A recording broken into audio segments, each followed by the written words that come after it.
Hi guys, it's coming to you Carly and welcome back to my channel. Today I'm going to be talking about this natural hair gentrification that's been going on more recently. The controversy, I guess, that has been started. A blog post that the CEO of Soultanicals wrote earlier this week about save the black hair care industry. And the thought behind that is really the true backs of the natural hair care industry, which are these smaller brands. So Soultanicals, of course, if you don't already know, is a smaller natural hair care line, a business, and it is run by a black woman.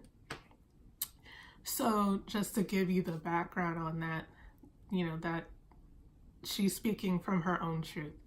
So the point behind the blog, and there are numerous points that you can take from it, but I'll try to not make this so, this is a video that could be an hour long, but I'm not going to try to make it that long, not even half that. The main points of what I got from the original blog were that these larger brands are noticing the fact that black women who make up probably the largest consumers of all hair care products, tools, everything, you name it. We're the largest consumers of all of that. We put in $1 billion, over $1 billion into it every year.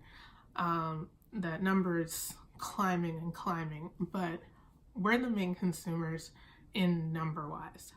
So larger brands, when you're a large brand, the main thing of your goal is to continue to make money and to multiply that money to maintain that large brand. So when they do their expansion or inclusion of natural hair, the main goal behind it is really to make money. They're not necessarily doing it because they're just like, oh, you know, we should really cater and, you know, care to these other, you know, women of different hair textures and hair types to make that inclusive. Why? They're making money doing what they've been doing for years. But they can make more money when they include a whole nother audience of people that care about their hair a whole lot, that buy products for their hair weekly, monthly, whatever you name it, and spend a good amount of money. Because with smaller hair brands, we know that they cost a little bit more. However, the reason of why they do is, one, they're usually making these things handmade on their own. They may be making it out of their home. They may have a small, you know, little storage room or factory, but the bottom line is they're making these, producing them, marketing them, doing all of this on their own within their own budget.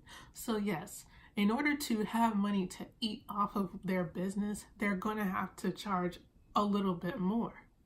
Now, if they had the marketing and the money and, you know, the budget for things like a larger brand like Palmer's, Head and Shoulders, Suave, all these lines of these new natural hair lines that they're doing, even though they're big brands, they're able to make their products cheaper because they have the money to do it.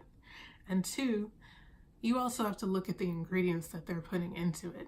You can't tell me that, you know, a product from Suave has the same comparable ingredients to a product from the main choice or Soultanicals or Curls or anything else, because even though all product companies have their own formula for what they do, most of these smaller companies use real, natural, organic ingredients. They're not just using some bulk, you know, or mass production of, you know, product fillers, and then you put in a couple drops of essential oils and coconut oil and call it a natural hair product. No, they're taking all these raw ingredients, mixing them, doing all these things on their own, buying the raw ingredients themselves and making it.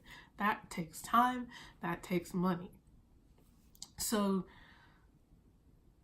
it's really not fair that that's how it is, but unfortunately, we have to look at what are we supporting. You know, we're allowing all these big brands to kind of come in and just say, oh, this is cheaper, let me go buy it. Now I don't have to worry about spending so much more money because this supposedly works for my hair, and I'm seeing all these other influencers and bloggers and other people campaigning for it, so it should work for my hair. Now that's another thing that I want to say about all the bloggers and influencers who are jumping on these larger brands and campaigns. I'm not mad at you because, number one, I know that you're getting that money. I know you're getting the money for what you're doing. And I can't even say that I would turn down that opportunity. However, I also have to look and think about the integrity of my audience and my followers and look at, am I doing this for the money or am I doing it for the empowerment of, you know, the people that support me and that I'm looking to support? And, you know, those opinions to me do matter. It's not just about money. I don't do this for the profit of money. I do this just because this is something that I enjoy. It's something I'm passionate about. But again, you have to eat, and if you have that opportunity, I'm not telling you to not take it. It's a personal choice. But we're letting these vloggers and influencers allow us to, I think, change our minds on all these brands that we probably would have never even looked at as being a, you know, if you're really conscious about natural hair products and ingredients, you would have never even taken a second look at Head and Shoulders. You would have never taken a look at Suave or anything like this. But just because you see, number one, the price is good, you see a recommendation, or you see someone behind the ad campaign that looks like you, has hair like you, so you're like, well, it should work for me, so I'm gonna try it. And there you go. That big company gets that money, they continue to do that, you share it with all your friends, and then they're all happy because we're all saving money. But what about the brands that started it from the beginning, that put years and years into this, that didn't just hop on the bandwagon within the past year or couple of years?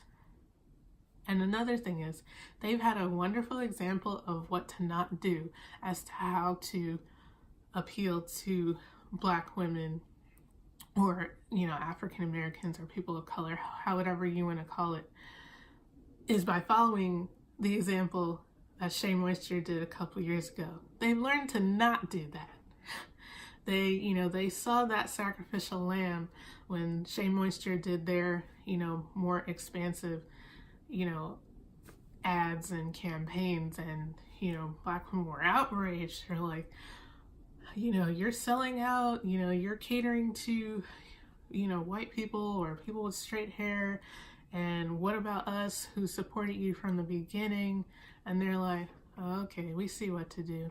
Make sure that we put everyone in our ad campaigns. We're going to make sure that 60 to 70% of them are dark skin or brown skin, have kinky hair, so that they can't go and say, oh, this is a biracial product or this is still a white product campaign. They're like, nope, we're not going to make that mistake.